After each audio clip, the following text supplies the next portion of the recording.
boa noite a todos. É muito bom hoje a gente estar falando sobre um assunto, né, gente, que a gente sempre tem só um pouco de conflito de interesse, mas que ajuda muito na prática clínica. Jante chegou recentemente aí para fortalecer o time e vai nos falar sobre o papel do teste cardiopulmonar na avaliação funcional e prognóstica da insuficiência cardíaca. Jânio Pires, ele é cardiologista pelo INCOR e fez a parte de ergometria, cardiologia do esporte, cardionuclear e reabilitação pelo Hospital Sírio-Libanês. Seja muito bem-vindo, Jânio. Isso aí deu um show aí de aula sobre cardiopulmonar. Graças a Deus o método a gente já tem aqui há 17 anos, já deu para as pessoas verem um pouquinho mais da utilidade do método na prática clínica, né, Zé Augusto? E hoje, cada vez mais, vem sendo muito bem utilizado, eu fico muito feliz com isso. Obrigado, professora. Bom, primeiro gostaria de começar agradecendo mais uma vez a professora Milena, professor Souza e o professor Zé Augusto, em nome do Hospital São Lucas, pelo convite para participar dessa aula. É uma aula que eu, como muitos aqui, quase todos, assistimos bastante como estudantes, né? E é um prazer agora voltar para apresentar a aula, quase que um fechamento de um ciclo e início de um outro. Então, é uma satisfação enorme. Eu vou descompartilhar a minha câmera e compartilhar a aula. Eu não vou conseguir ver vocês. Se tiver algum problema na passagem dos slides, no áudio ou algo do tipo, vocês vão me sinalizando aí.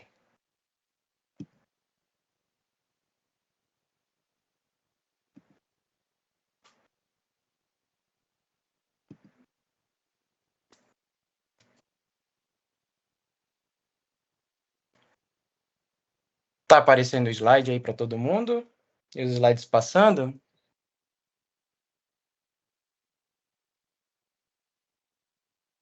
Aparecendo sim. Joia, perfeito.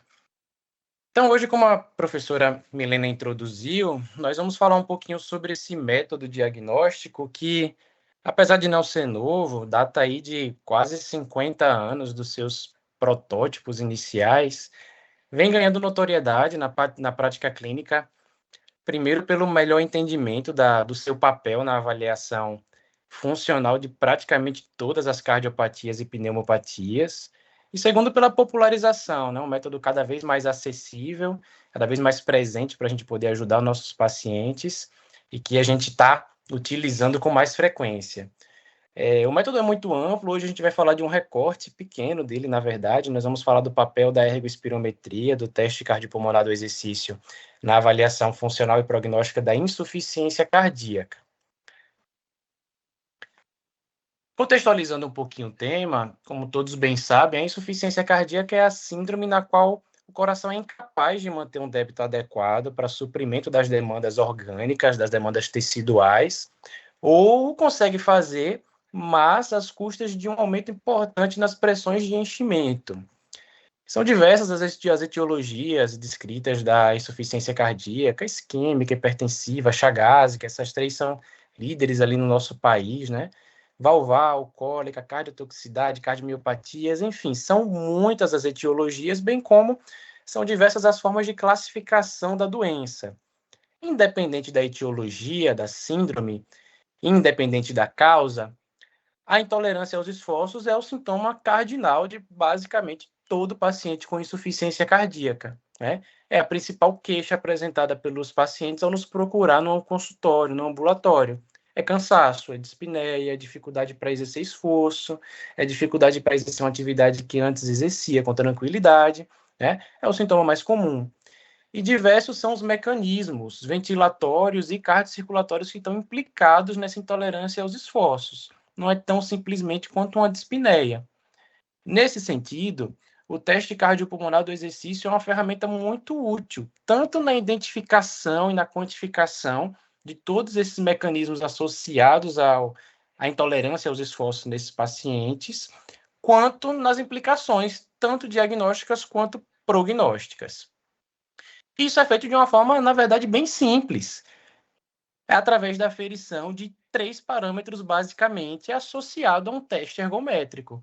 A aferição do consumo de oxigênio, de produção de gás carbônico e da ventilação. A partir desses parâmetros, vários outros parâmetros são derivados para avaliar as respostas adaptativas, tanto as funcionais quanto as disfuncionais ao esforço. E a gente soma isso a uma avaliação tradicional do teste ergométrico, a avaliação acoplada da frequência cardíaca, pressão, ritmo e traçado eletrocardiográfico, e a possibilidade ainda de se associar imagens cardíacas através do ecocardiograma ou de outros métodos diagnósticos, como cintilografia de perfusão miocárdica e até mesmo parâmetros hemodinâmicos invasivos. Existe o teste cardiopulmonar invasivo, realizado com catéter de artéria pulmonar também. Então, é basicamente isso que é feito, né? O paciente faz um esforço máximo, sintoma limitado, bem como qualquer teste de esforço. Pode ser feito na bicicleta ergométrica ou na esteira ergométrica. E associado ao teste ergométrico, a gente faz uma análise ventilatória, mandando essas informações para um aparelho. Um aparelho é um analisador de gases calibrado, ele conhece a concentração, uma concentração entregue para ele por um cilindro de calibração de oxigênio, gás carbônico e nitrogênio, na maioria das vezes. Ele conhece a concentração ambiente, as condições de pressão parcial de água e temperatura, e através dessas concentrações conhecidas e da diferença entre elas e o ar expirado pelo paciente, a gente consegue derivar diversas informações. Essa é a nossa prática mais comum, é o teste de esforço realizado na esteira ergométrica, né? Nós somos uma escola muito mais próxima da escola americana do que da escola europeia, mas é importante lembrar que o teste cardiopulmonar pode ser feito também na bicicleta estacionária, né? No ciclo ergômetro. Pode ser feito, inclusive, no remo ergômetro, que dá mais especificidade, por exemplo, na avaliação daqueles atletas que fazem remo, né? Que fazem o esporte de remo, ou atletas que têm dificuldade de mobilidade de membros inferiores. Pode ser feito, inclusive, na piscina ergométrica. Eu coloquei um vídeo aqui bem curtinho, 10 segundos. Deixa eu ver se vai abrir. Então, um videozinho aqui que mostra um atleta nadando numa piscina de ondas. É um protocolo rampeado aqui de aumento da intensidade da correnteza e ele fazendo uma avaliação ventilatória em conjunto. Então, é um teste cardiopulmonar do exercício também altamente específico para atletas de natação, principalmente natação de longa distância. E analisando esses dados, a cada ventilação, a cada respiração, o aparelho coleta uma análise de dados, nós colocamos esses dados num registro tabular, numa tabela, e é realizada uma média que pode ser de 10, 15, 20 ou até 30 segundos desses dados. Esses dados são tabelados nessas médias, e é através dessa tabela que a gente vai inferir essas informações metabólicas que são tão importantes. Isso pode ser analisado na forma de uma tabela, ou na forma de gráficos, os tão conhecidos 9 gráficos de Wasserman, em que, a partir da observação clínica, simplesmente da observação da tendência de cada um desses gráficos, eu vou explicar sumariamente o que cada um deles significa no contexto da insuficiência cardíaca, a gente já consegue ver ali, basicamente, esse paciente tem uma cara de uma limitação mais ventilatória, esse perfil de gráfico tem uma cara de mais limitação cardiocirculatória. Então, só essa apresentação de análise já consegue nos dar muitas informações clínicas. E esses dados nos dão essas variáveis, diversas variáveis, essas são as variáveis medidas de forma direta, de aferição direta, que são o tempo e a intensidade de carga de esforço, né, dependendo do ciclo ergômetro ou da esteira ergométrica, como eu falei, o VO2, o VCO2 e a ventilação. A partir disso é inferida a pressão parcial alveolar do oxigênio e do gás carbônico. São aferidas diretamente medidas hemodinâmicas, frequência cardíaca, pressão, medidas ventilatórias de aferição direta, frequência respiratória e volume corrente, e a quantificação da própria dispneia subjetiva através da escala de Borg, principalmente. Existem outras variáveis que são aferidas indiretamente, como o espaço morto, como a aferição dos limiares ventilatórios, o primeiro limiar ventilatório, o segundo limiar ventilatório, relação entre o VO2 e outras variáveis, como relação VO2 frequência, relação VO2 carga, pulso de oxigênio, e outras variáveis que cada uma vai ter uma importância diagnóstica e prognóstica. Então, é isso aqui que acontece. A limitação ao esforço é o sintoma cardinal na insuficiência cardíaca. E o esforço, ele é principalmente aferido através do consumo de oxigênio, partindo do conhecimento de bioenergética, de que nós somos seres predominantemente aeróbios, nosso metabolismo aeróbio energético ele é muito mais eficiente. Para cada molécula de substrato glicolítico, nós produzimos 36 ATPs, adenosina trifosfato, que é a nossa grande molécula de troca, gastamos 4 e resultamos em 32 de balanço positivo. enquanto no metabolismo anaeróbio eu produzo 4, gasto 2 e resulta só num 2. Então, o consumo de oxigênio é o nosso grande marcador de gasto energético e de capacidade de exercer esforço. E o consumo de oxigênio, ele é transmitido através dessa figura que ficou muito conhecida, criada por Wassman em 1997, que foi conhecida como engrenagem de Wassman, que mostra que a capacidade de fazer esforço é resultado da engrenagem entre mecanismos diferentes. Da engrenagem dos mecanismos ventilatórios, dos mecanismos cardiocirculatórios e dos mecanismos periféricos de consumo de oxigênio. E a alteração em qualquer um desses mecanismos pode reduzir numa capacidade reduzida de fazer esforço. E qual é a fisiopatologia dessa intolerância ao esforço na IC? No sistema respiratório, ocorre um aumento exagerado da ventilação para suprir a demanda metabólica e para suprir a demanda de oxigênio, e compensar a acidose crônica, a acidemia crônica que esses pacientes vivem secundária ao baixo débito compensatório, ao baixo débito relativo. Ocorre redução na difusão de oxigênio, ocorre uma mecânica respiratória anormal por alteração nos limiares de quimioceptores e mecanoceptores ao longo do tempo. Em relação ao transporte de oxigênio, a anemia multifatorial, a disfunção mitocondrial, o volume sistólico muitas vezes está comprometido ou por hiper ou por hipovolemia secundária ao tratamento. Em relação ao sistema cardiovascular, falência de bomba, restrição de enchimento diastólico, com aumento de frequência cardíaca, alterações neuromorais, alterações de vasorreatividade. E na oferta e extração de oxigênio muscular, ocorrem alterações, como redução da densidade capilar, como alteração de tipo de fibra muscular, com perda de tipo de fibra muscular tipo 1, que é mais eficiente, comprometimento da simpatólise, a própria caquexia associada à doença. Então, veja, dispneia no paciente com insuficiência cardíaca está muito longe de ser fração de ejeção, né? Qualquer um desses mecanismos pode estar associado a uma redução da capacidade de esforçar-se, de fazer esforço, de desempenhar suas atividades. E muitos desses mecanismos, outros exames não vai ver. Mas no teste cardiopulmonar do exercício, a gente consegue entender em qual daquelas engrenagens de Wassman esse mecanismo está mais implicado. Essa figura foi retirada de um artigo de revisão muito interessante, publicado pelo Rangev Malhotra, em 2016, resumindo as principais indicações para teste cardiopulmonar do exercício. É um teste muito interessante para explicar a dispneia de origem multifatorial ou de origem inexplicada, para diagnóstico funcional e a grau de comprometimento das doenças valvares, das doenças cardíacas congênitas, para um time de intervenção ótimo nesse contexto, no contexto de outras cardiopatias, mas também para avaliação funcional e prognóstica de qualquer doença cardíaca ou pulmonar avançada, tanto para determinar o grau de severidade da doença, o prognóstico, quanto para priorizar em relação a tratamentos intervencionistas, seja na IC avançada, seja numa pneumopatia avançada. E quais são esses parâmetros que esse teste nos dá que são tão valiosos? O primeiro deles, e o mais conhecido, é o VO2 pico, né? O VO2 é o grande marcador de capacidade funcional. E o VO2 ele é derivado da equação de Fick, né? Essa equação bastante conhecida da gente da hemodinâmica, em que conhecemos que o consumo de oxigênio ele é o produto do débito cardíaco, que por sua vez é o produto da frequência cardíaca máxima e do volume sistólico máximo, vezes a diferença arteriovenosa de oxigênio máxima na periferia. E essa diferença arteriovenosa de oxigênio depende do conteúdo arterial de oxigênio, que por sua vez depende da hemoglobina, da saturação de oxigênio e da pressão parcial de oxigênio na periferia, bem como da pressão parcial venosa e da saturação venosa. Então, a alteração em qualquer um desses mecanismos, na hemoglobina, na hemoglobinopatia, na redução da eficiência em fornecer oxigênio para o músculo em algumas miopatias periféricas, ou nos mecanismos centrais, pode resultar numa queda do VO2 pico, numa perda de capacidade funcional.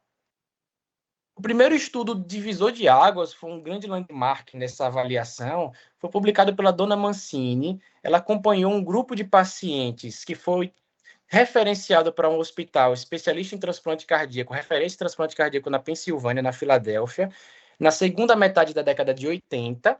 E o que foi que ela fez que foi interessante? Ela dividiu esses pacientes em 3 grupos. Ela dividiu esses pacientes num grupo 1. O grupo 1 é o grupo de pacientes que vinha transferido por IC avançada, tinha capacidade funcional gravemente comprometida e tinha indicação de transplante, e foram para o transplante, foram transplantados. Esse grupo aqui de cima, que ela chamou de grupo 2, ela dividiu os grupos que vieram com diagnóstico de IC avançada, mas não tinham capacidade funcional gravemente comprometida. Tinha um VO2 mais elevado, que nesse estudo o corte foi de 14. E o grupo 3 foram pacientes que foram referenciados, tinham indicação de transplante cardíaco, mas não puderam fazer por outras contraindicações, por doença oncológica, por incompatibilidade ABO, por diversas HP fixa ou diversas outras contraindicações. E ela acompanhou esses pacientes. E ela viu que num tempo de acompanhamento de follow-up de 24 meses, a sobrevida dos pacientes transplantados era inclusive menor, semelhante, sem diferença estatística, mas objetivamente menor do que a sobrevida dos pacientes que não foram transplantados, tinham critérios de IC avançada, mas não tinham capacidade funcional tão comprometida, tinham um VO2 acima de 14. E ela fez ainda uma análise multivariada e acompanhou esses grupos, VO2 abaixo de 10, mais grave, VO2 entre 10 e 14, 14 e 18 e acima de 18, e acompanhou esses pacientes e comparou em relação à fração de ejeção, à pressão capilar pulmonar, para ver qual era o maior preditor de mortalidade nessa população. E ela viu que o VO2 foi um preditor de mortalidade mais forte do que a fração de ejeção, do que a pressão capilar pulmonar, inclusive. Foi a partir desse estudo que nós passamos a pontuar nas diretrizes o teste cardiopulmonar do exercício, através da medida do VO2, como VO2 pico abaixo de 14, com indicação para referenciar o paciente para o filo de transplante cardíaco no contexto da insuficiência cardíaca avançada. Ainda antes da dona Vancini, Weber, é um grande pesquisador em teste cardiopulmonar, ele já havia feito uma comparação de diversas classes de VO2, em que a gente usa até hoje, a gente chama de classe de Weber. Então, que vocês verem lá no laudo do teste cardiopulmonar, esse paciente tem classe funcional B de Weber, C de Weber, é disso aqui que a gente está falando. Ele dividiu esses pacientes em diferentes classes de VO2, em que ele chamou de A, B, C, D de Weber, entre VO2 abaixo de 10, 10 a 16, 16 a 20 e acima de 20. A, B, C e D. E ele acompanhou esses pacientes e comparou em relação a índice cardíaco, em relação à pressão capilar pulmonar. Ele fez teste cardiopulmonar invasivo nesses pacientes, associado ao catéter de Swan-Ganz. E ele viu que esses valores se associavam. Então, os pacientes tinham marcadores em diagnóstico invasivo mais avançados e mais importantes, aqueles que tinham capacidade funcional mais gravemente comprometida. E depois ele acompanhou esses pacientes e ele viu que essas classes se assemelhavam muito em termos de sobrevivência no follow-up à classificação de NIRA.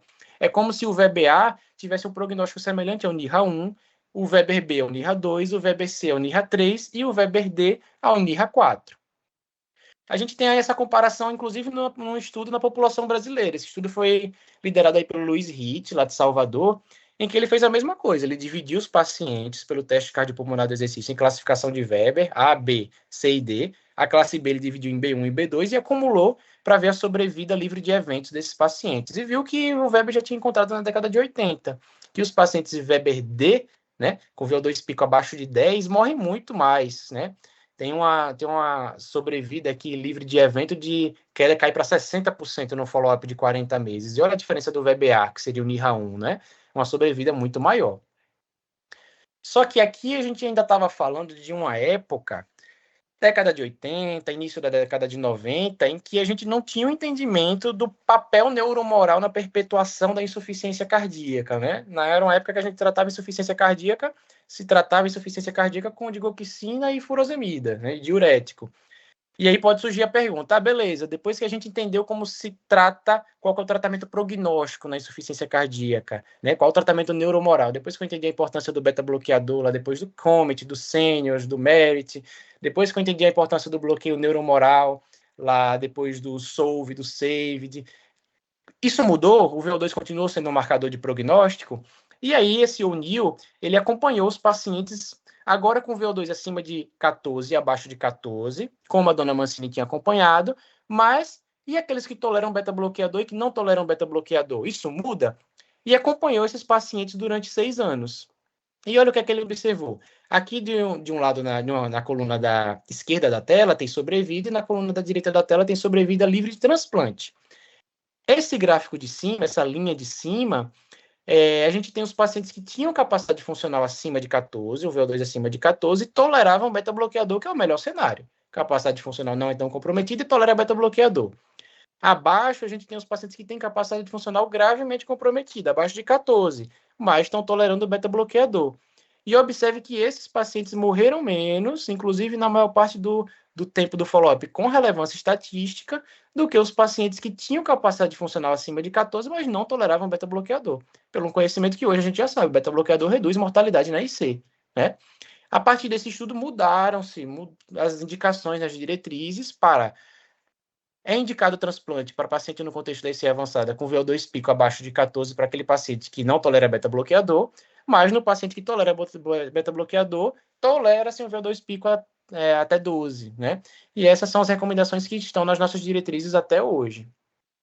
Portanto, o VO2 pico é influenciado por valores como gênero, como idade, como massa muscular, né? Devido àquela engrenagem de Wasserman que eu mostrei lá em cima. Em relação à massa muscular, existe um fator de correção proposto por Wasserman, mas acaba que é pouco utilizado. Mas aqui tem uma observação importante. O VO2 pico, ele é dependente de um teste máximo. Para eu dizer que é o pico daquele paciente, o paciente tem que ter um esgotamento metabólico. Eu tenho que garantir que esse teste for o máximo que o paciente consegue desempenhar. E aí fica a pergunta, beleza, paciente com insuficiência cardíaca, que muitas vezes é um paciente obeso, caquético, destreinado, não consegue fazer exercício físico, ele vai conseguir fazer um teste máximo? Muitas vezes não consegue. Muitas vezes o paciente cansa a periferia antes de esgotar sua reserva metabólica, cansa a perna, não tem coordenação motora. E aí fica a pergunta, e se o teste não for máximo, o que é que eu posso fazer? Né? Ainda assim, existe muito que o teste cardiopulmonar do exercício consegue contribuir. Primeiro marcador deles é o VO2 no LA. O VO2 no LA é um marcador de endurance, é um marcador de capacidade aeróbia. Porque o LA marca o momento em que eu deixo de suprir minha demanda energética no esforço através do metabolismo estritamente aeróbio. Eu preciso utilizar um pouco do metabolismo anaeróbio para suprir minha demanda de exercício. Esse metabolismo anaeróbio, acaba produzindo um lactato. Esse lactato, no entanto, é tamponado pelos tampões plasmáticos, principalmente o tampão bicarbonato. Esse tamponamento gera um CO2, uma produção de gás carbônico adicional, que muda a inclinação das curvas, dos equivalentes e do V-slope. Então, há uma tendência de mudança de inclinação dessas curvas que eu enxergo no teste cardiopulmonar e que é o VO2 no LA. Aqui nos valores absolutos, aqui em vermelho vocês vejam que é o VO2 absoluto, em azul VCO2 absoluto em vez de ventilação. E ocorre uma aproximação das curvas nesse momento. Às vezes eu vejo o pessoal comentando que o LA é onde o VO2 encontra o VCO2, mas não é essa a definição. O primeiro limiar ventilatório é onde ocorre uma mudança na tendência de inclinação da curva, onde as curvas se encontram RQ de 1, que é um outro dado que o teste cardiopulmonar pode dar. Mas o LA geralmente ocorre com RQ em torno de 0,85 a 0,9. Essa é uma forma de se avaliar o LA, que é através dos equivalentes ventilatórios do oxigênio, aqui em vermelho, na curva da direita da tela, e em azul, e pode ser analisado aqui através do V-slope também, que é a tendência ao longo do exercício, do teste rampeado, de evolução do VO2, do consumo de oxigênio, e de evolução do gás carbônico. Quando ocorre uma mudança de inclinação nessa curva, que é representado por esse X que eu marquei, é onde ocorreu o primeiro limiar ventilatório. E por que ele é tão importante? Vários autores mostraram que esse marcador de endurance, esse marcador de metabolismo aeróbio, está associado quando gravemente alterado, associado a maior mortalidade nos pacientes com insuficiência cardíaca. E isso acabou se provando para outras doenças depois em estudos subsequentes. Esse autor, o Hansen Gitt, ele fez uma análise interessante que ele associou marcadores de risco do teste cardiopulmonar. Ele associou o VO2 pico abaixo de 14, abaixo de 50% do predito, o VCO2 slope acima de 34, a gente vai falar sobre ele mais para frente, e a associação dessas variáveis, o quanto isso aumenta o risco de mortalidade no follow-up no paciente. E ele mostrou que o VO2 no LA, isoladamente abaixo de 11 ml por quilo por minuto, esteve associado a um risco de 5,3 vezes maior de morte em 6 meses nessa população. Quais são as outras variáveis? Outra variável de importância enorme é o VCO2 slope. O VCO2 slope, que é a inclinação da curva, da relação da curva da ventilação com a produção de gás carbônico, é um marcador de eficiência ventilatória. A gente fala, o Neder, o Wasserman, o Macado e outros grandes autores que descrevem sobre teste cardiopulmonar, falam que ele é o principal marcador da relação VQ, da relação ventilação-perfusão no teste cardiopulmonar.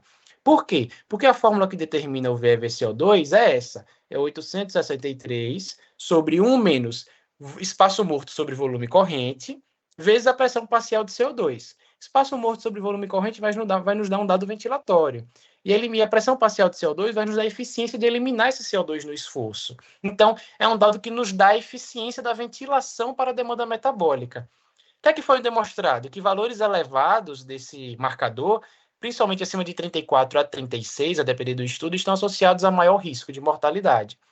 Marcadamente acima de 45 estão associados a mau prognóstico, principalmente nessa população de fração de ejeção reduzida e de insuficiência cardíaca com fração de ejeção preservada também, demonstrado depois por outros estudos.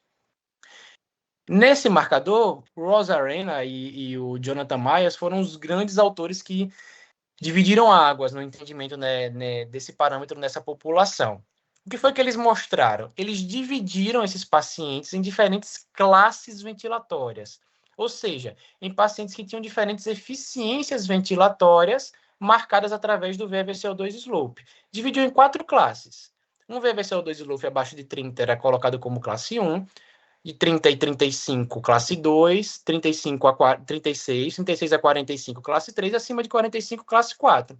E acompanhou esses pacientes e viu que era um marcador independente, um preditor independente de mortalidade também, e que esses marcadores, quanto maior a classe ventilatória, maior a tendência de mortalidade, né? Maior a tendência de eventos no segmento. E é esse dado que a gente usa nos laudos até hoje também. Aquela classe de arena que a gente coloca lá quando a gente fala de ineficiência ventilatória, vem disso aqui, classe de arena 1, 2, 3 ou 4.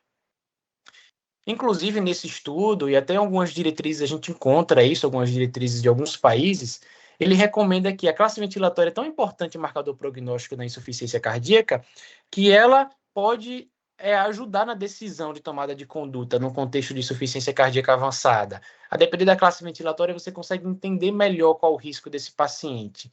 Claro que é associado a outras variáveis e outros parâmetros de interpretação do teste cardiopulmonar. Afinal, ineficiência ventilatória pode ser encontrada também na hipertensão pulmonar, por exemplo, ou outras pneumopatias avançadas. Uma outra variável super importante é o always. É uma variável que muita gente também tem dificuldade em entender. Mas o always, ele é basicamente o slope, tudo que a gente fala slope é inclinação de curva. É um ângulo da curva numa equação de primeiro grau, colocada num gráfico. Isso aqui é o slope da relação entre o consumo de oxigênio e o logarítmico da ventilação. Por que o logarítmico da ventilação? Porque esse autor, que foi o principal autor a estudar essa variável, que foi o Hollenberg, é a referência dos valores de referência que a gente usa até hoje, ele viu que acompanhar num teste incremental rampeado máximo a relação entre o consumo de oxigênio e a ventilação nos dá uma curva que formaria uma parábola. E seria difícil analisar a inclinação da curva em uma parábola. Só que se a gente transformar um desses valores numa regressão logarítmica com base 10, eu consigo transformar isso aqui numa reta. E o que foi que ele observou de interessante? Que eu observando a inclinação dessa reta em 50%, 75%, 90% de uma carga de esforço máximo, eu tenho inclinação a mesma inclinação, valores semelhantes, sem diferença estatística. Isso se tornou interessante porque, para analisar o always, eu não preciso necessariamente de um teste máximo. Eu posso analisar ele em 75% de uma carga de esforço pico, em 90% de uma carga de esforço pico. Eu não preciso necessariamente de um esgotamento metabólico. Por isso que essa variável é tão interessante na insuficiência cardíaca, que muitas vezes eu não vou conseguir fazer um teste máximo mesmo.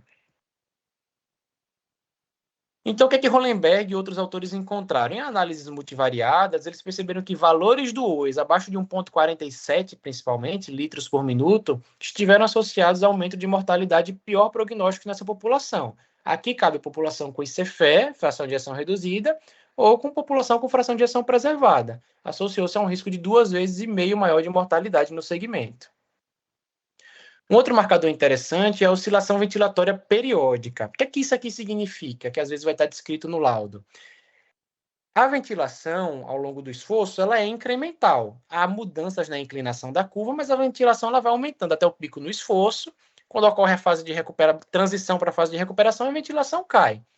Em pacientes que têm ineficiência ventilatória grave, por alteração de quimioceptor central, principalmente, como é o protótipo da insuficiência cardíaca, ocorre uma oscilação nessa aferência periférica. E essa ventilação ela se torna errática. Aqui é como se fosse a representação no esforço da ventilação de Cheyne-Stokes, no repouso, que pode estar associada à insuficiência cardíaca grave. então ocorre um incremento ventilatório variável, com a variação de 15% de amplitude na ventilação em pelo menos 50% do esforço. O paciente ele é tão ineficiente na ventilação que ele sobe e desce a ventilação, ele não consegue manter um incremento gradual. A esse parâmetro, Malhotra, Rajev, vários outros autores chamaram de oscilação ventilatória periódica. Isso aqui é encontrado geralmente em IC avançada grave. Raramente insuficiência cardíaca com fração de ejeção preservada, mas muito mais frequentemente fração de ejeção reduzida grave. Esse gráfico aqui foi de um paciente que a gente fez lá no INCOR, no Instituto do Coração, bem interessante. Era uma paciente de 30 anos, ela tinha uma miocardiopatia dilatada por mutação variante patogênica da lamina tipo C, e estava já com terapia bem adequada, doses máximas toleradas, ali em vias de decisão e de encaminhamento para transplante, e foi solicitado o teste cardiopulmonar do exercício nesse sentido, para ver qual era o grau de limitação aos esforços que ela tinha. E no teste ocorreu isso aqui. Aqui é o gráfico dos equivalentes ventilatórios, ventilação sobre consumo de oxigênio, ventilação sobre produção de gás carbônico, e aqui em cima, em verde e em azul, os PETs, PET-O2 e PET-CO2. Então, olha o comportamento aqui oscilatório dessas curvas. E essa oscilação está ocorrendo porque está ocorrendo a oscilação da ventilação. A ventilação sobe e desce, sobe e desce. Isso aqui é um marcador de gravidade e de mau prognóstico. Essa paciente tinha um VO2 pico, salvo engano, acho que eu não coloquei nessa apresentação, mas tinha um VO2 pico de 13. Com esse parâmetro aqui, ela tinha indicação, por capacidade funcional gravemente comprometida, de ser encaminhada para uma terapia avançada, que nesse caso foi fila para transplante cardíaco. Um outro parâmetro interessante no teste cardiopulmonar é o pulso de oxigênio. Esse parâmetro é um pouquinho melhor entendido. Ele parte também um conhecimento da equação de Fick. A gente já sabe que o VO2 pico ele é o produto do débito cardíaco vezes a diferença arteriovenosa de oxigênio máxima.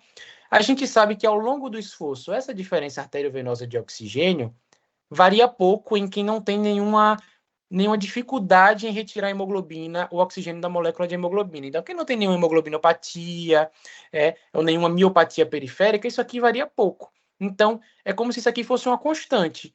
Ou seja, se eu jogar a frequência cardíaca para cá nessa equação, eu tenho que o comportamento do VO2 sobre a frequência cardíaca no esforço é o representante do volume sistólico.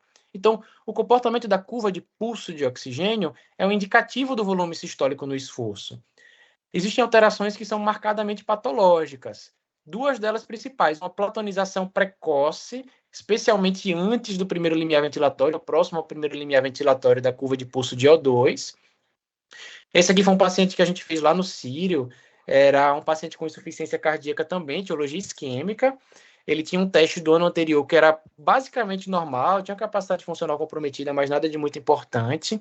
E começou a ter uma clínica meio atípica e foi para a investigação no teste cardiopulmonar, fez um teste ergométrico simples anteriormente que não tinha sinais de isquemia, mas veio para o teste cardiopulmonar com a gente e ele teve essa platonização aqui bem importante da curva de pulso de O2, que é essa curva roxa aqui, esses pontinhos roxos representam essa curva, e veja que ela sobe até um ponto, e aqui onde está marcado o primeiro limiar ventilatório, a curva platoniza, né, e vira um platô, até uma tendência de queda aqui no pico do esforço. Essa platonização aqui ela é patológica, e o paciente tinha um infra ali, acidente lento no pico do esforço, foi dado como isquêmico, e o paciente tinha de fato uma lesão grave em coronária circunflexa. E esse comportamento de queda de curva de pulso já foi descrito por vários autores, Belardinelli, o próprio Osserman, né? Aqui é um gráfico retirado do artigo do Osserman, que ele mostra aqui, ó, esses pontinhos, essas bolinhas brancas são o comportamento do pulso de O2, ele sobe até o LA, no LA ele tem uma queda aqui importante, onde está marcado o pico do esforço. Então, essa queda ela é patológica. E isso aqui é um marcador de isquemia, é um marcador de redução do volume sistólico no pico do esforço, que nesse caso provavelmente é uma discinesia secundária ao comportamento isquêmico.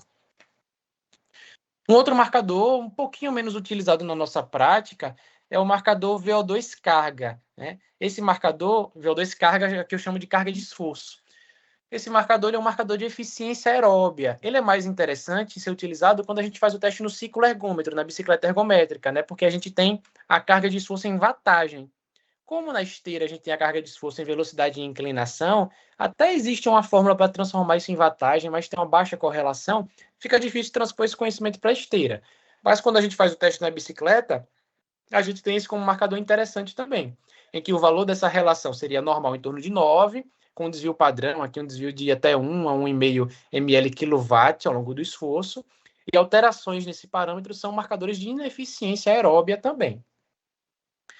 Eu gosto muito dessa figura, que é de um artigo de revisão também do Rajev Malhotra, em que ele mostra como é que ocorrem essas alterações nessas aferências que vão ser identificadas no teste cardiopulmonar. Então, veja aqui embaixo. Em um paciente com insuficiência cardíaca severa, acontecem principalmente dois mecanismos, né? O baixo débito crônico. Esse baixo débito crônico gera um atraso circulatório, que gera alteração de quimioreceptores periféricos, especialmente carotídeos e aórticos, e quimioreceptores centrais, bulbares, né? E cerebelares. Essas alterações geram instabilidade ventilatória, que a gente vai ver no repouso, na respiração de Cheyne-Stokes em casos graves, no esforço, na oscilação ventilatória periódica.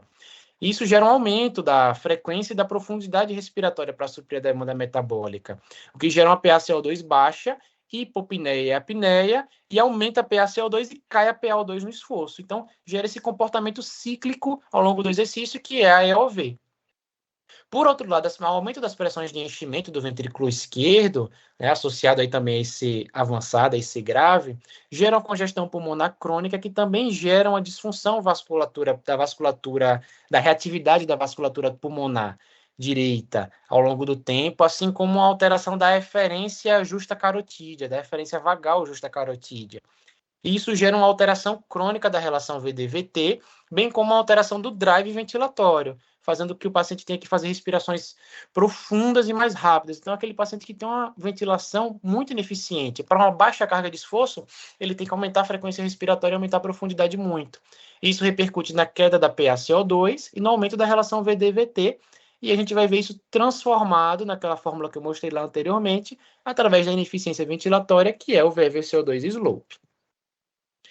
Aqui um comportamento em gráfico dessas variáveis, né? Como é que a gente veria isso num teste cardiopulmonar? Aqui também retirado do artigo de revisão do Rajev Malhotra. Mas é basicamente isso, o comportamento da curva de pulso, o VO2 no LA precoce, o platô, a ineficiência aeróbia, um VVCO2 slope mais aumentado. Aqui ele mostra a comparação entre duas curvas, a curva em preta, que é o paciente menos eficiente, que é um paciente que teria um IC mais avançada, e a curva em verde, que é um paciente mais eficiente, né? Um paciente que seria menos sintomático do ponto de vista cardiocirculatório.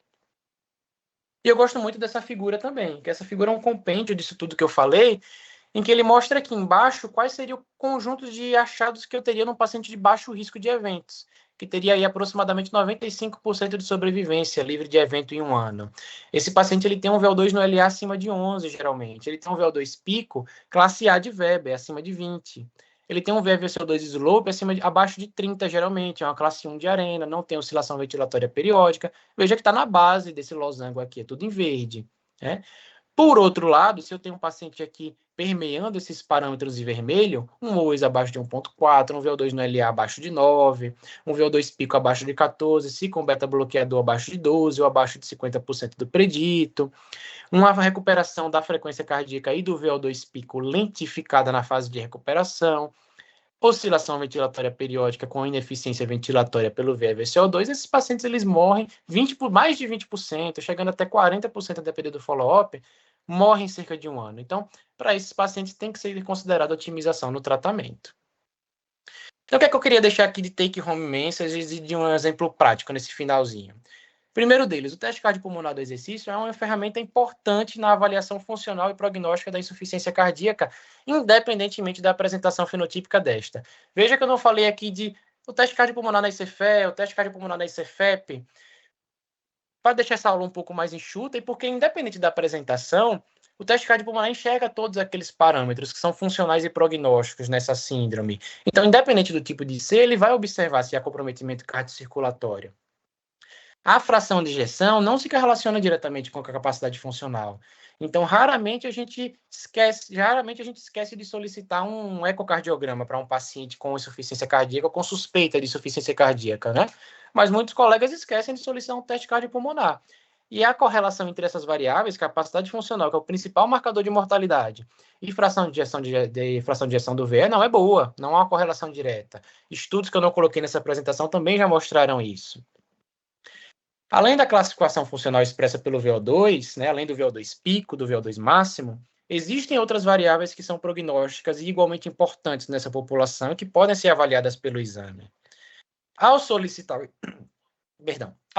o exame, é papel do clínico que está acompanhando o paciente explicar qual o objetivo da avaliação. O que é que ele quer saber? É uma avaliação objetiva da capacidade funcional que eu quero saber? É a investigação de IC avançada? Eu quero um diagnóstico diferencial de dispneia? Por que isso é importante? Eu coloquei um exemplo prático, um caso hipotético.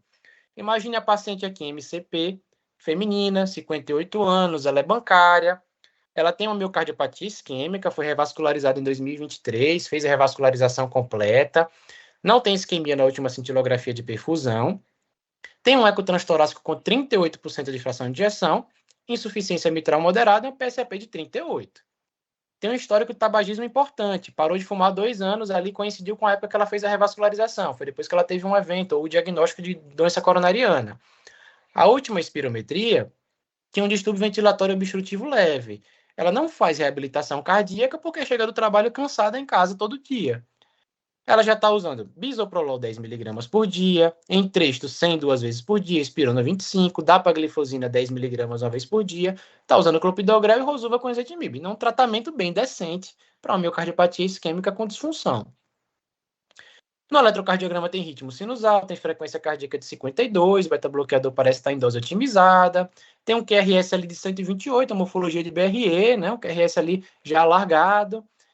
Peso, tem 88 quilos e um IMC de 38. Então, ela é sedentária e obesa, obesidade grau 2, obesidade quase obesidade grave.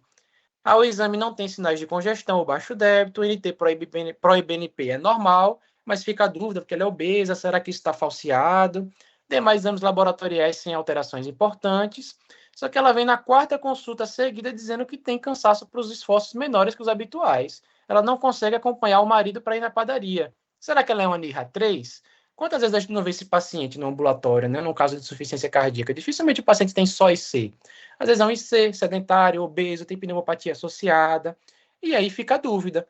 Qual a causa do cansaço dessa paciente? É a insuficiência cardíaca, que ela está cansando, que ainda está avançada, que ainda está com mau prognóstico, que eu tenho que pensar em terapias avançadas? Ela tem doença pulmonar obstrutiva crônica, e aquela última espirometria ali no repouso não pegou, tem que pensar no broncodilatador. É a obesidade que está limitando ela, tem que tratar melhor essa obesidade, é o descondicionamento. Independente da pergunta, na verdade, isso aqui vai ser a resposta. Né? Descondicionamento e encaminhar para a reabilitação cardiopulmonar vai ser sempre resposta correta, mas cabe a pergunta aqui, o predomínio do descondicionamento ou é um pouco de tudo isso, né? É uma associação, um mix dessas coisas. E aí, esse seria um exemplo de pedido para essa paciente. Paciente com miocardiopatia dilatada de etiologia isquêmica, em tratamento medicamentoso otimizado, doses máximas toleradas, mantendo queixa de dispneia aos esforços de IRA3.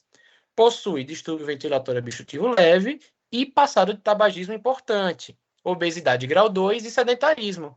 Solicito ergospirometria para elucidação da real capacidade funcional do paciente, a NIRA 3 mesmo, porque dizer NIRA 1, 2, 3 é muito subjetivo, né? Para um diagnóstico que a gente tem que objetivar mais. E qual a etiologia do seu comprometimento? Se é um NIRA 3, por que é NIRA 3? Onde é que está comprometido? E aí coloquei aqui rapidinho, vou usar só 5 minutos para ter tempo para discussão, um exemplo para essa paciente. Ela fez o teste cardiopulmonar na bicicleta ergométrica, gerou esses dados aqui em tabular, e aqui esses dados em gráfico. Né? Depois eu posso voltar para ele na discussão, mas vou pular aqui para o resumo e interpretação. Essa paciente fez um teste máximo, fez um RQ pico de 1,42, tem um VO2 pico de 1,75 litros por minuto. O VO2 dela é 19,8, é quase 20, ela é uma classe B de Weber. A capacidade funcional dela é normal? Não, não é normal. Ela tem 75% do predito. Seria considerado normal acima de 85% do predito. Mas ela é um NIRA 3? Dificilmente ela é um NIRA 3 com VO2 de quase 20. Ela consegue fazer as atividades habituais com VO2 de 20, né? Ela vai ter dificuldade se ela tentar fazer uma caminhada rápida, talvez, né? Mas as atividades habituais ela consegue fazer. Então, ela talvez seja um NIRA 2. Espirometria de repouso mostrou um DVO leve, o comportamento do volume corrente, da frequência cardíaca, da relação VD-VT no repouso e no esforço foram normais, o comportamento dos PETs foi normal. Sobrou uma reserva ventilatória de 30%, não desaturou. Será que é o DPOC que está limitando essa paciente no esforço? Não parece ser. Tem um VO2 no LA de 11,09, 45% do predito. É ruim, mas não é abaixo de 11. tem um VeVeCO2 slope de 34 até o PCR, até o segundo limiar ventilatório. Então, ela seria ali uma classe 2 de arena. Também não é um VeVeCO2 slope tão ruim para eu pensar que é um IC avançada, causando esse grau de comprometimento de capacidade funcional. Mas tem um always, uma eficiência periférica na captação de oxigênio de 1,35, bem ruim, abaixo de 1,47, 68% do predito. O pulso de O2 é normal, 89% do predito, o comportamento da curva é normal, e a outra marcador de eficiência aeróbica, aqui a relação VO2 carga, vê 80% do predito também. O eletrocardiograma veio sem alterações, extrasístoles ventriculares raras, resposta hemodinâmica normal, e ela estava usando o beta-bloqueador e atingiu 80% da frequência cardíaca máxima predita. E aí, qual seria a resposta utilizando esse conjunto de dados?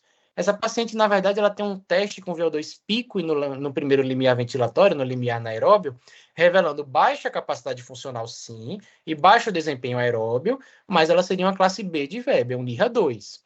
O que é associado ao comportamento fisiológico da ventilação e alterações apenas discretas nas variáveis metabólicas cardiocirculatórias, VO2 carga, pulso de O2, assim como uma adequada resposta ventilatória para a demanda metabólica limítrofe, né? Ela está ali entre classe 1 e classe 2 de arena, mas tem uma importante ineficiência na captação periférica de oxigênio, sugere que o predomínio da limitação seja periférica ao esforço progressivo. Então, o descondicionamento, a obesidade muscular, talvez valha a pena tratar isso aqui, tratar a obesidade, encaminhar ela para reabilitação, aumentar a massa muscular, perder peso, do que pensar numa terapia para IC avançada, num resync, num encaminhamento para fila de transplante ou algo do tipo nesse primeiro momento. Talvez, se ela perder peso e se ela treinar, ela vá para um VO2 de 27, de 25, de 30, e não vai precisar ser encaminhada para uma terapia avançada neste momento, tá? Então, era isso que eu gostaria de deixar de mensagens. Obrigado. Acho que a gente tem um tempinho para discussão aí ainda.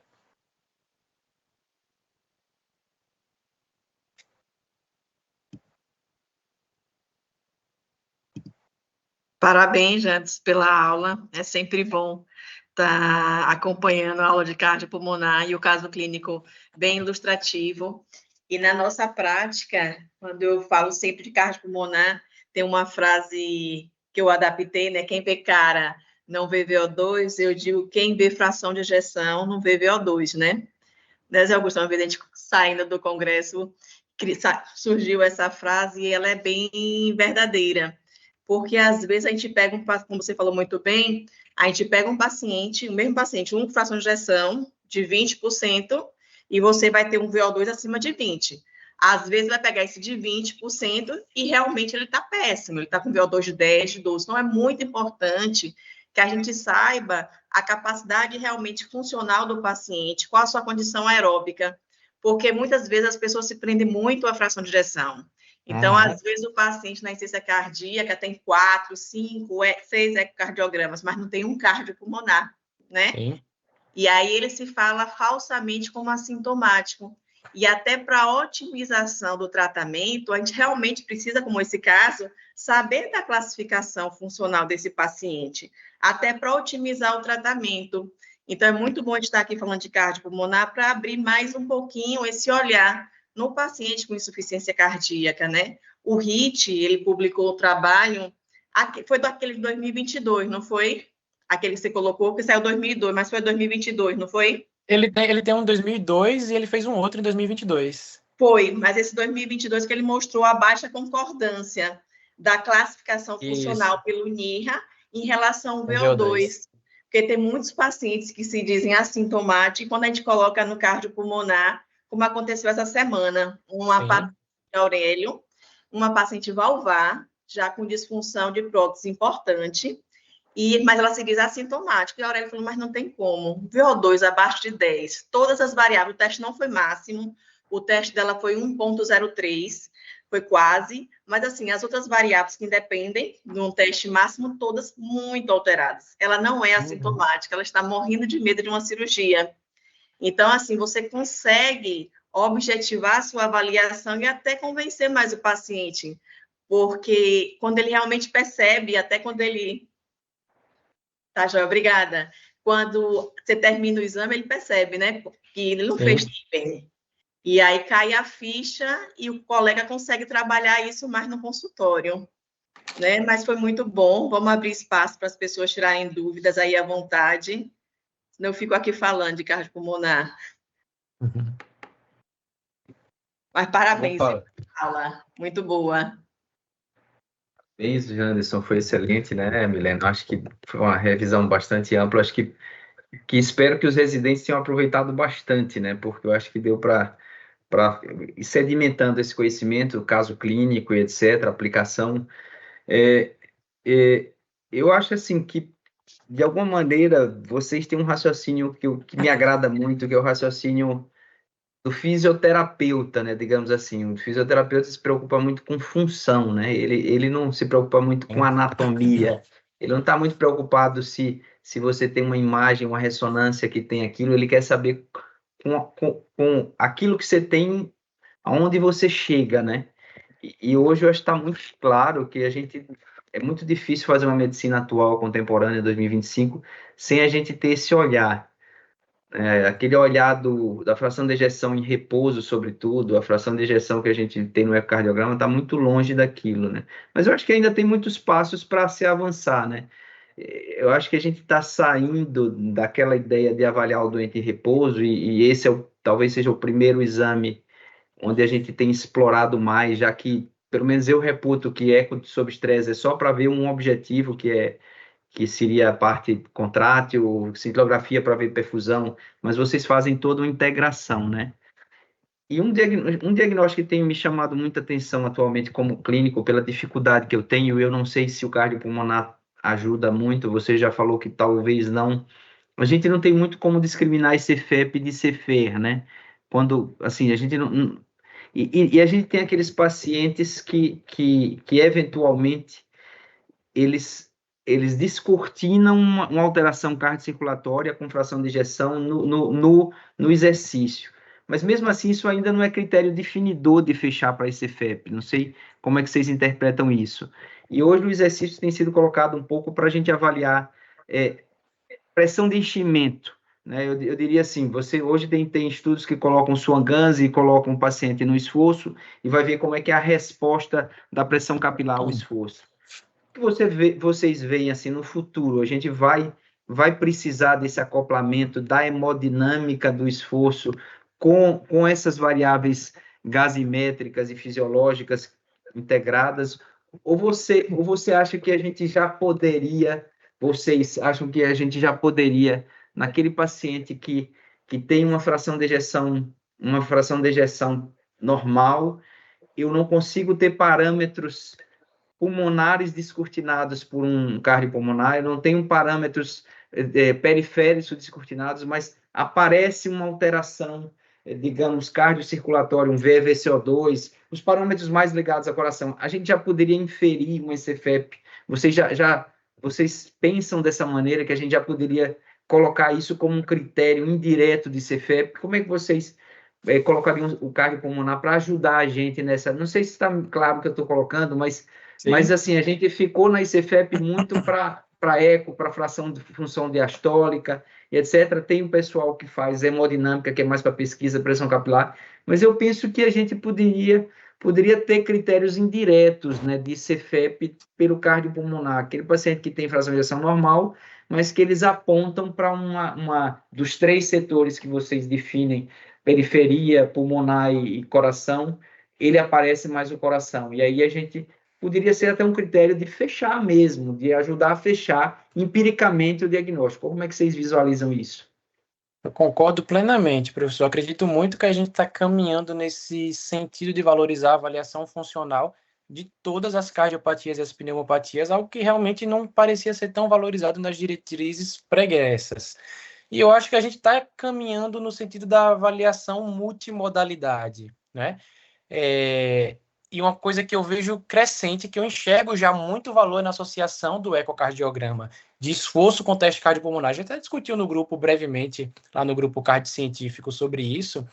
E, de fato, eu acho que é um método muito promissor para o futuro. Eu lembro de um caso especificamente de um paciente que a gente fez no Sírio, que era um paciente com miocardiopatia hipertrófica, Ele tinha ali pressões de enchimento limítrofes no repouso, um paciente de crossfit, competitivo, ia para competição nacional, competição fora, fazendo levantamento de peso. Então, imagine aí o estresse parietal em aorta, aumento de pressões de enchimento no esforço.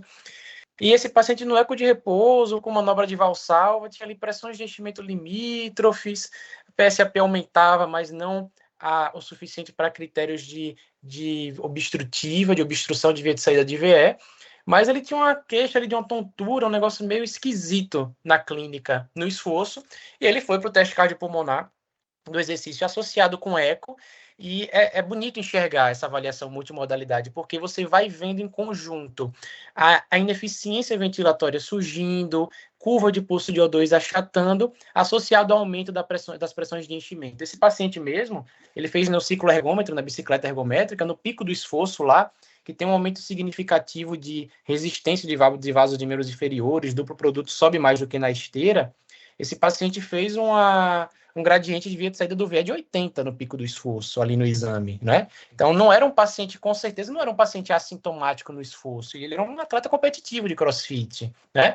É algo que a gente não saberia, talvez, se não tivesse essa associação de multimodalidade, um ecoestresse bem feito, garantindo um estresse físico máximo, pelas variáveis metabólicas do teste cardiopulmonar, observando o comportamento de curva de pulso. Eu acho que isso vai ser mais valorizado no futuro. Inclusive, outra coisa que eu achei super interessante, eu estava discutindo com a ex-chefe minha da Pneumo, do Sírio, que ela foi aluna do Neder, que é um dos principais autores do mundo, aí, uma das principais autoridades em teste cardiopulmonar. Ele está no Canadá hoje, se não me engano, e hoje ele lidera alguns serviços no Canadá em que eles fazem o esforço físico para a cintilografia, para a medicina nuclear, para avaliar a perfusão miocárdica na medicina nuclear, com teste cardiopulmonar e não com teste ergométrico. Porque eles fizeram um estudo multicêntrico, mas só canadense. Eu até tenho esse estudo salvo, depois eu vou mandar no card científico, que eles viram que isso melhorava a acurácia, aumentava a acurácia da avaliação da cintilografia do que associado ao teste ergométrico simples. Porque quem já fez cintilo sabe que quando o paciente chegou em 85% da frequência cardíaca máxima, você injeta o radiofármaco.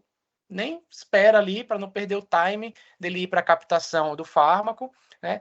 Então, acho que essa associação de multimodalidade, quando talvez popularizar mais, o custo for menos importante e o conhecimento de como utilizar a técnica for mais difundido, a gente vai usar mais.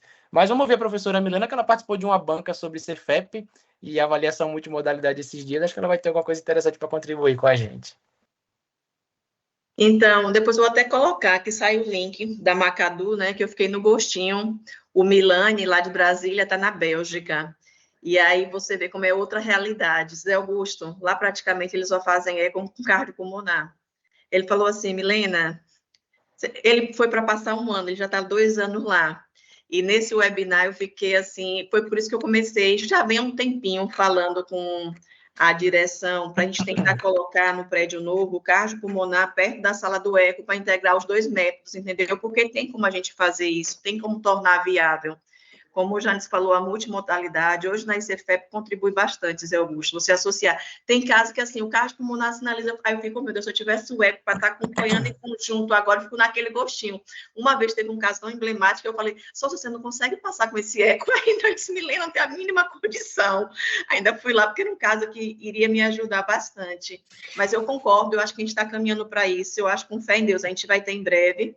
Eu acho que a hemodinâmica é um pouquinho longe, mas eu acho que já com eco, com cardiopulmonar, a gente já solucionaria muitos casos, sabe? Eu acho que, em relação à hemodinâmica, eu acho que é um futuro muito distante. Agora, em relação ao eco com cardiopulmonar, eu acho que é possível. É só se organizar para isso, entendeu?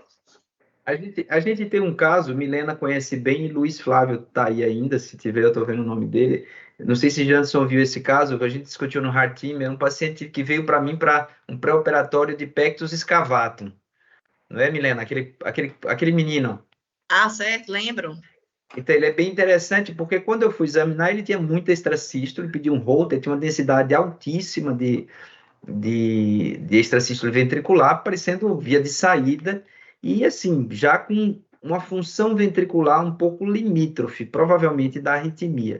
E Luiz fez a ressonância dele, ele tem um VD que está bem comprimido pelo pectus, mas provavelmente na hora do esforço ele isso potencializa. E ele tinha uma queixa esquisita quando ele ia fazer o leg press, não foi, Milena? Foi isso mesmo. Quando ele ia fazer o leg press, ele tinha uma coisa esquisita, como você falou, meio pré-síncope, uma coisa um pouco baixo débito, uma coisa que ele dizia que era sintomático, mas ele ficava meio preguiçoso de fazer atividade física, era um garotão, 19, 20 anos de idade. E aí Milena fez o cardiopulmonar. Diga aí, Milena, o que é que você encontrou? Porque você me ligou, chamou a atenção, porque ele realmente desmascarou algum comprometimento. E tem na literatura, né? Você às vezes comprime o VD, provavelmente você reduz o débito desse paciente, o retorno para o VE, etc. Você encontrou o que foi?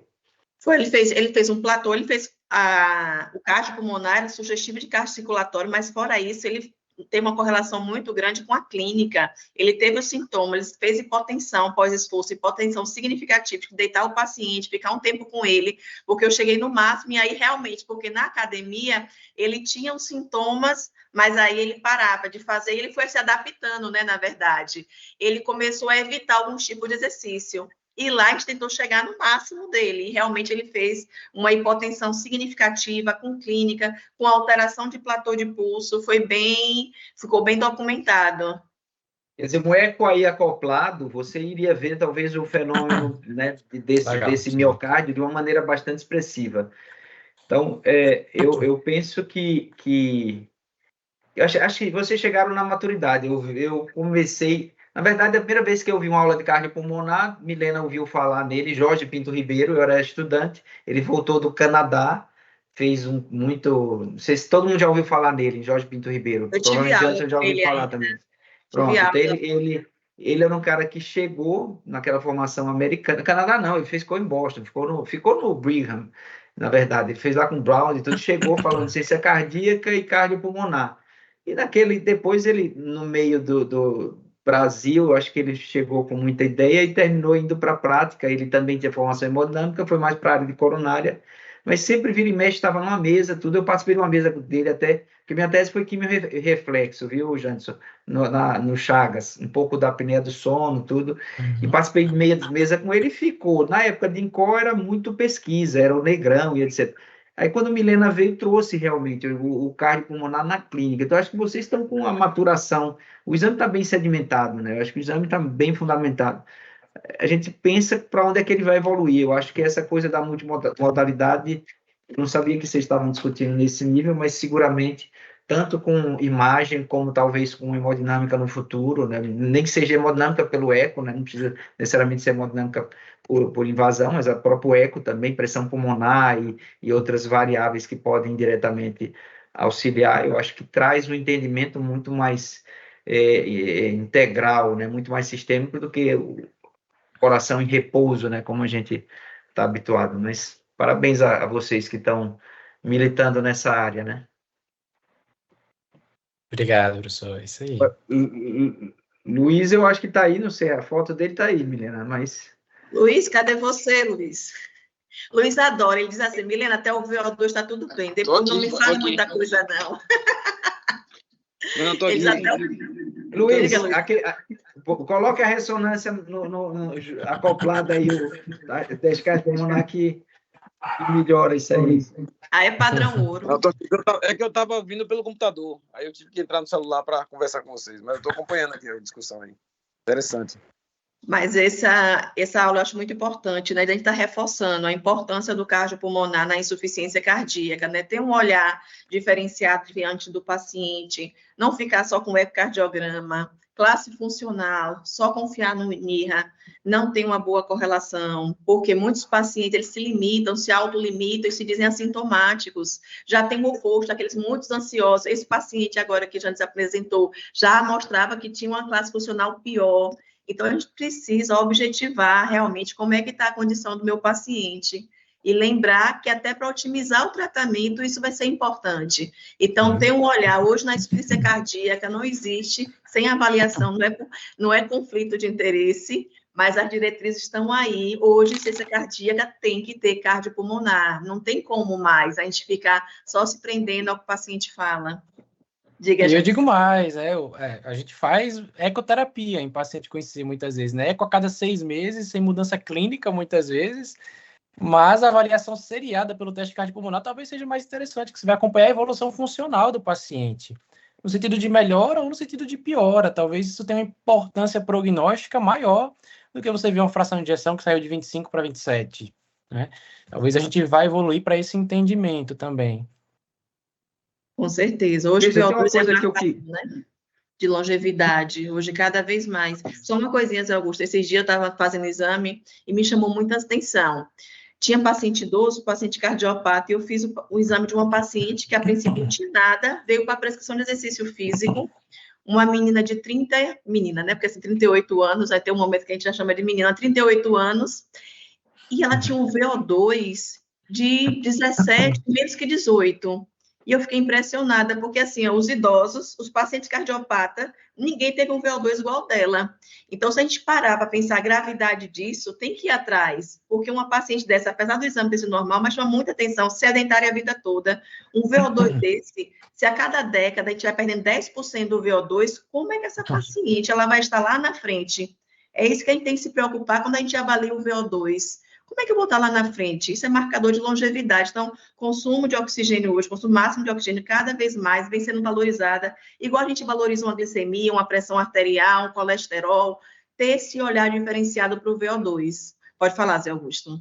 Não, veja, o que eu fiquei pensando, até baseado um pouco no que a gente discutiu no sábado, quando a gente estava discutindo doença coronariana, depois eu conversei com o Luiz, com o Goldak, que a gente ainda está muito...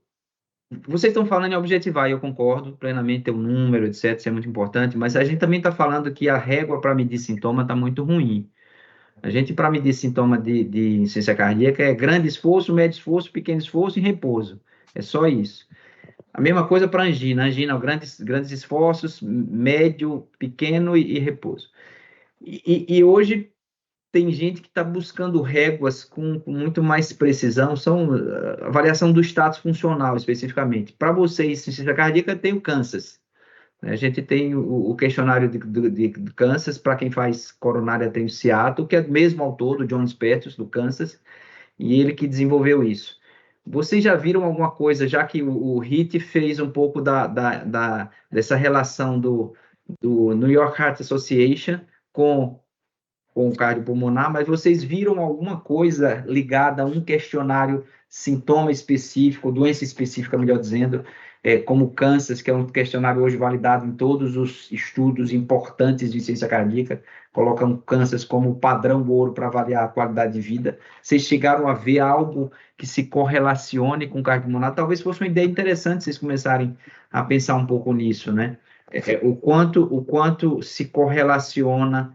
Pode ser que não se correlacione com grau 4, 3, 2, 1, mas pode ser que com um questionário multidimensional, né, que é o Kansas, pode ser que a gente tenha uma correlação melhor, ou mesmo que não tenha, também seria um dado interessante. Vocês chegaram a ver isso em algum congresso, abstrato, resumo, tudo, que em revista que eu folhei eu nunca vi isso.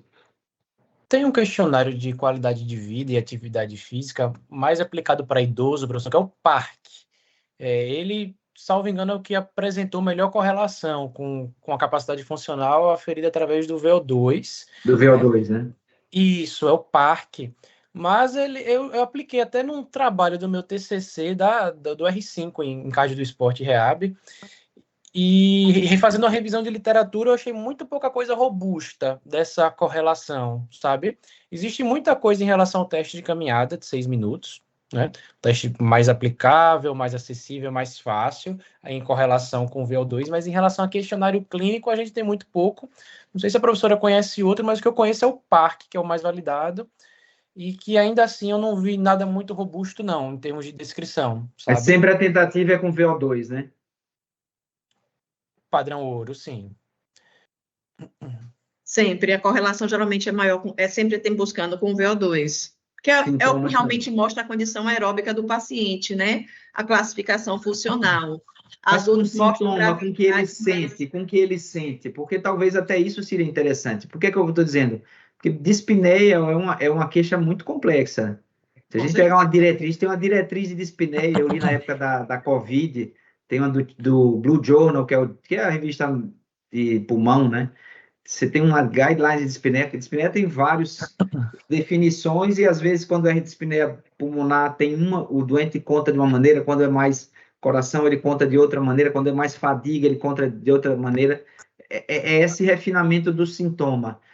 Eu fico pensando se por exemplo, para dispneia, sei lá, o VE/VCO2 não seria mais relacionado, porque tem a questão quimiorreflexa, será que não seria isso? Eu não sei se vocês já pensaram em trabalhar nesse tipo de investigação. Quando você fala em dispneia, é porque o cardiopulmonar ele tem que ser avaliado como um todo. Ainda mais num sintoma como esse. O VE/VCO2 de lobo sozinho, ele não vai fechar o diagnóstico, entendeu? Eu preciso das outras variáveis para pensar onde é que está o problema. Às vezes eu tenho... Não, mas eu digo assim, eu estou querendo assim, qual a variável que mais se correlaciona com o sintoma especificamente? É isso que eu nesse ainda sentido. acho que o VO2, Augusto. VO2. Não tem, aí ainda é o VO2, o marcador, entendeu? A maior correlação. A sintoma mesmo, perfeito. Perfeito. Como? E lembrar sempre que o cardiopulmonar são diversas variáveis, entendeu? Que em conjunto a gente dá um norte onde está acontecendo o problema. Às vezes não é um norte, às vezes é um pouquinho de cada coisa, né? Às vezes a pessoa quer só isso. Não. Às vezes tem um descondicionamento, tem a parte periférica, tem um pouco da cardiocirculatória. Às vezes tem um paciente que tem doença pulmonar, que também o pulmão não está ajudando. Então, é um somatório de variáveis que a gente vai conseguindo direcionar. Às vezes a gente tenta botar no laudo qual a principal, né? Mas podendo estar associados a outros comprometimentos que a gente percebe por algumas variáveis. São 19, 18. Alguém mais? Eu estou no HU, né? Eu estou preocupada, que está tudo fechado, que eu estou com medo de me deixar de presa. Eu olhei agora, está tudo fechado. Alguém tem mais alguma dúvida? Diga, Luiz, além do VO2, mais alguma coisa? Fica aí calado. Não, veja, é um caso que eu vou até discutir com você amanhã, né? Que eu tinha combinado da gente rever. Eu fico na dúvida isso, porque às vezes o paciente, nesse caso, por exemplo, que é um paciente revascularizado, que tem uma estenose safena, e o teste deu, o resultado foi, assim, não sei bem os detalhes, mas o teste, não lembro bem os detalhes, mas o resultado foi redução leve da capacidade cardiorrespiratória. Aí, assim, como é que a gente diferencia isso seguramente? Assim, de uma forma... Eu sei que não tem como ser 100% preciso, mas como você diferenciar isso? Simplesmente um paciente que já está há 5 anos revascularizado, que não está fazendo atividade física, um descondicionamento de uma possível isquemia relacionada. O ST, nesse caso, foi normal, entendeu? Mas pela parte metabólica. Quais são os parâmetros que você usaria para diferenciar uma possível isquemia levando a isso, ou só o descondicionamento mesmo? Então, nesse caso... Já vai, Jane, você está na aula. Vai, Jane, responda aí. Já ia... você na frente. É um pouquinho do que... Eu costumo falar essa frase, que eu não lembro mais onde é que eu li, mas o teste cardiopulmonar do exercício ele tem um comprometimento com o diagnóstico sindrômico daquelas engrenagens lá. Ele ajuda a guiar o raciocínio para o diagnóstico etiológico. Então, nesse caso, por exemplo, ele apontou que é um comprometimento de capacidade funcional leve por predomínio de limitação cardiocirculatória. Mas é uma disfunção em CFEP ou uma isquemia. A isquemia ele vai ajudar, se tiver queda de pulso de O2 no pico do esforço, a depender de alterações no eletro, resposta hemodinâmica, né? Se tiver algum outro dado que me faça pensar em isquemia. E esses são os principais: eletro, resposta hemodinâmica e comportamento de curva de pulso de O2. Não é isso, não, é um VE/VCO2 alto, a curva de pulso é normal, mas a porcentagem do predito para o pulso de O2 é baixa. Talvez seja mais um comprometimento cardiocirculatório por uma disfunção, seja CFE, seja CFEP. É como a professora falou, uma soma de dados que dentro da interpretação do exame, associado à clínica, vai te guiar no diagnóstico etiológico, dentro daquela caixinha, dentro daquela engrenagem que está alterada. Acho que é mais ou menos por aí. Luiz, você sabe, tipo assim, primeiro veio, o paciente é sedentário, faz exercício físico, né? Redução leve, ver realmente como é que está esse VO2. Aí depois você vai pensando, a eficiência periférica, como é que está essa eficiência periférica, como o Janis falou ali do OIS?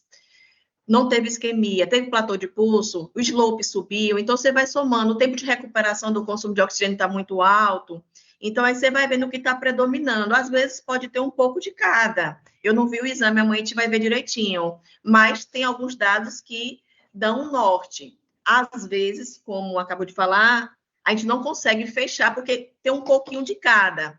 Aí só vendo realmente o exame, mas já não tem no ST isquêmico, né? Mas vamos ver o platô, se tem platô de pulso, que pode acontecer antes do eletro. Aí só vendo realmente o exame para a gente tentar identificar qual o problema desse paciente, se ele está precisando continuar investigando para ver se tem alguma isquemia a mais, ou se não, parar por ali e mandar ele para uma reabilitação.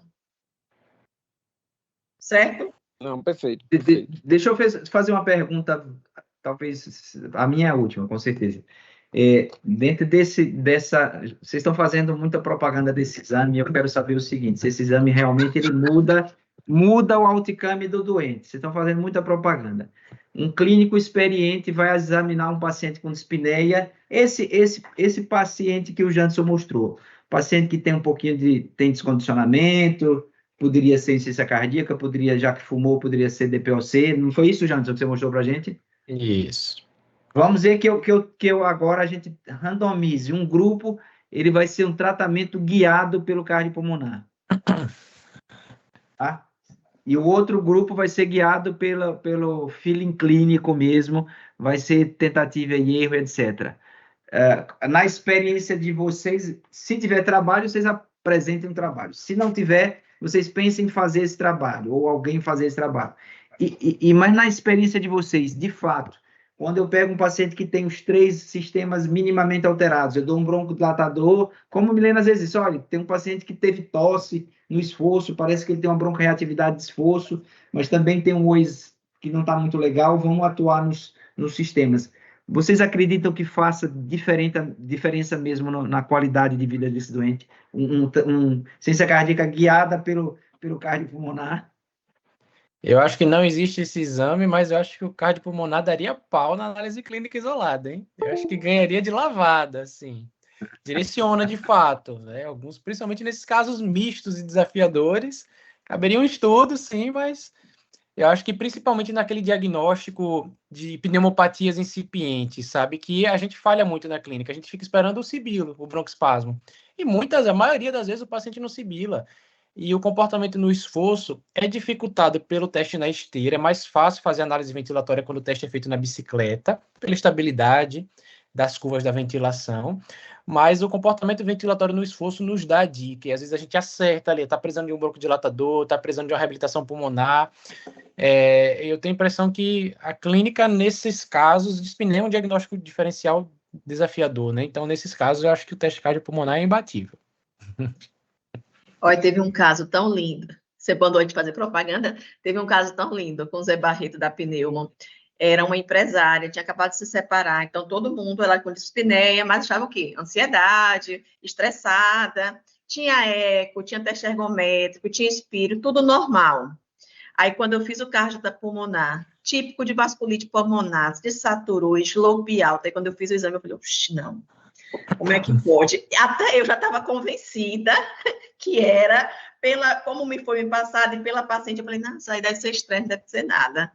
E aí, foi o cardiopulmonar que permitiu fazer o diagnóstico da vasculite pulmonar. Essa paciente foi biopsiada, foi para São Paulo. Então, quer assim... que eu te dê o nome? Quer que eu dê o nome? Eu sei quem é. Você sabe, é? Ela está comigo. Está com você, é? Pois foi o cardiopulmonar. E essa paciente foi um caso assim que todo mundo achava que era estresse. Mudou a vida da paciente. No início, a vasculite pulmonar fez tratamento, evoluiu super bem, não foi não? Tá ótimo, tá ótimo, tá ótimo. Agora só era bom, aí nós dois falamos, mas a gente, graças a Deus, já estamos com 3 e no quase para 4 pessoas fazendo cardiopulmonar. Murilo está aí. Murilo, dê uma palavra, boa noite. Boa noite, boa noite. Boa noite, Venda o peixe a quem está agora só aqui falando do cardiopulmonar. Eu cheguei atrasado, infelizmente não consegui entrar mais cedo, demorou no exame, não perdi a aula, só cheguei nos comentários. Infelizmente perdi a aula do Janderson, mas só queria aproveitar para complementar então com vocês, que hoje mesmo falei até com o Roberto Sintra, só um minutinho. Eu guri aqui em casa. Hoje mesmo, liguei com o Roberto Sintra agora há pouco, por um paciente com pós-operatório valvar tardio e uma FA crônica, que segundo os exames de repouso, estava completamente estável, válvula normal funcionante, FA com resposta controlada ao Holter 24 horas, e tinha clínica, tinha dispneia. Foi para a gente para fazer o cardiopulmonar, deu para ver muito nitidamente. Começo do exame, tranquilo, ele indo bem, sem problema nenhum. Quando chega no primeiro limiar ventilatório, antes até de correr, ele é um pouquinho precoce, ele dá um pico de frequência cardíaca bem abrupto, dá um pulo, a frequência vai de 110 para 200. E aí cai pulso de oxigênio, tem limitação, não chega no VO2 máximo, não chega nem no segundo limiar, claramente por descompensação arritmogênica dele. Então, deu para ver muito bem, por conta do cardiopulmonar, um cara que, ao repouso, todos os exames eram normais. Então, tem validade acima da investigação clínica também, como o Janderson falou. Olha, Zé Augusto, não tem para onde correr. Eu acho que hoje Mas você vai... esse resolveria com teste ergométrico, viu? Pelo amor de Deus. Boa. Oi, boa noite, foi ótimo. Senão eu tenho ainda no HU, viu? Vocês estão em casa já. Não, mas Milena, deu depoimento. Eu acho que o Murilo também já fez vários pacientes meus. Janderson está chegando agora, mas eu peço cardiopulmonar. Eu sei disso. Eu adoro fisiologia. Eu fiz minha tese em fisiologia, em quimiorreflexo. Eu acho que fisiologia explica muita coisa. A gente precisa explicar o que o doente tem, o que é que ele sente. Acho que o cardiopulmonar tem muito isso, né? Nitidamente, é um exame muito, muito bom. Independente de prognóstico, de tudo, o doente precisa, de alguma maneira, quando ele tem uma queixa como dispneia, como dor, ele precisa ter uma ideia do que é que ele tem, né? A gente não pode ficar, né? Então, eu acho que o cardiopulmonar, ele dá essa ideia muito, com a maior clareza. É o exame que clareia mais, né, o diagnóstico da dispneia. Então, beleza. E outra coisa, Zé Augusto, eu fui percebendo sua evolução, né? Você foi acompanhando o método. E quando a gente ia discutindo, você cada vez foi aprendendo mais sobre o método. Né? Isso é nítido. Obrigado, professora. Foi um bom aluno. Você também, Luiz, você também. Você hoje fez uma pergunta daquele ambulatório de hipertensão, viu? Pois é. Voltei no tempo. Não, mas hoje eu discuto, você pega o exame e discute o cardiopulmonar. Você sabe disso, né? Então, assim, isso é bacana, você ver os clínicos cada vez sabendo usar, sabendo discutir o exame. A gente fica feliz quando vocês chegam para discutir o exame. E você foi um excelente aluno, você acompanhou todo o processo. Beijo, tô brincando. Eu aprendo com você. Um beijo, tchau. Boa noite. Boa noite. Foi ótimo. Parabéns aí, Janderson. Parabéns. Obrigado, professor. Até a próxima. Tchau.